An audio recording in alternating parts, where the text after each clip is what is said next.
بسم الله الرحمن الرحيم. ياسين والقرآن الحكيم إنك لمن المرسلين على صراط مستقيم تنزيل العزيز الرحيم لتنذر قوما ما أنذر آباؤهم فهم غافلون.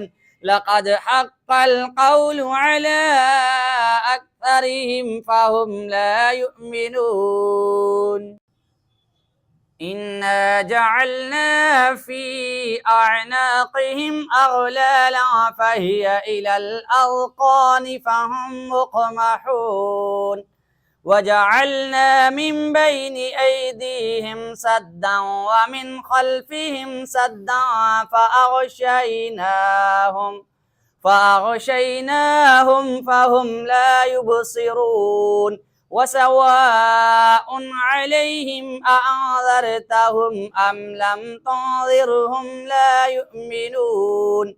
إنما تنذر من اتبع الذكر وخشي الرحمن بالغيب فبشره بمغفرة وأجر كريم.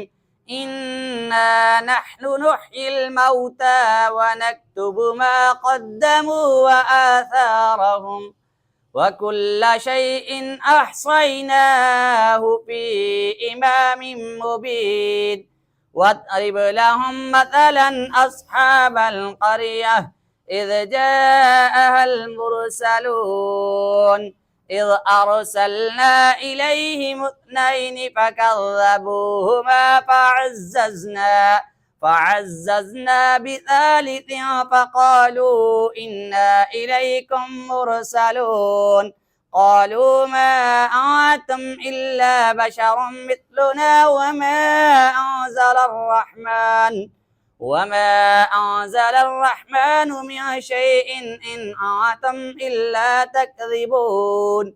قالوا ربنا يعلم إنا إليكم لمرسلون وما علينا إلا البلاغ المبين.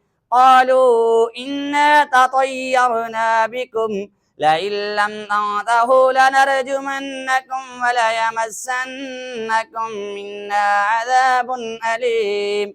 قالوا طائركم معكم أئن ذكرتم بل أنتم قوم مسرفون. صدق الله المولانا العظيم.